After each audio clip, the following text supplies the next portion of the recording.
చేస్తుంది.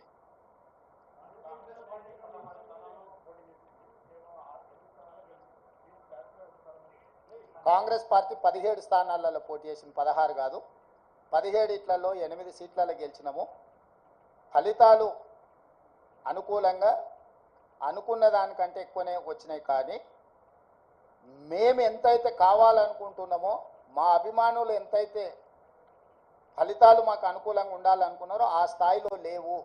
కాబట్టి ఇప్పటి వరకు 18 గంటలే పనిచేసినాం. ఇంకా ఒక 2 గంటలు అదనంగా పనిచేసి ప్రజల్ని మెప్పించడానికి, ప్రజాపాలన అందించడానికి మేము ప్రయత్నం చేస్తాం. మల్కాజ్గిరిలో సిట్టింగ్ స్థానము ఓడిపోయినాము.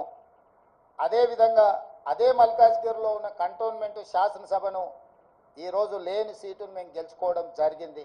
ఇవన్నీ కూడా ప్రజా తీర్పులో భాగము. ప్రజలు ఏ తీర్పు ఇచ్చినా శిరస వహించవలసిన బాధ్యత మా మీద ఉన్నది. అవును, ఓడిపోయినాం. నిజమే కదా, నిజమే కదా. అవును, ముఖ్యమంత్రి రాష్ట్రానికి, జిల్లాకు కాదు.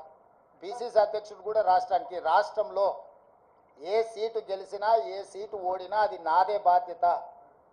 ఈ పిసిసి అధ్యక్షుడిగా, రాష్ట్ర ముఖ్యమంత్రిగా రాష్ట్రం నలుమూలలో వచ్చే ఏ ఫలితాలైనా నేనే తీసుకోవాలి.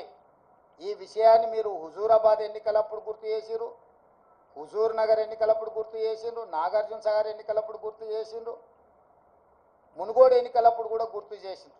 ఇప్పుడు కూడా గెలుపు ఓటములు అన్నిటికీ నేనే బాధ్యుణ్ణి. ఇందులో ఓటమి ఒకరి ఖాతాలో రాసి గెలుపులు నా ఖాతాలో రాసుకునే తత్వం కానీ ఆలోచన కానీ నాకు లేదు. కాబట్టి ఇచ్చిన ఫలితాలు, వచ్చిన ఫలితాలు ఉగాది పచ్చడి లాంటివి. కొంత తీయగా ఉన్నది, కొంత చేదుగా ఉంది, కొంత పుల్లగా ఉంది. కాకపోతే ఓవరాల్గా పచ్చడి అనేది మంచిది.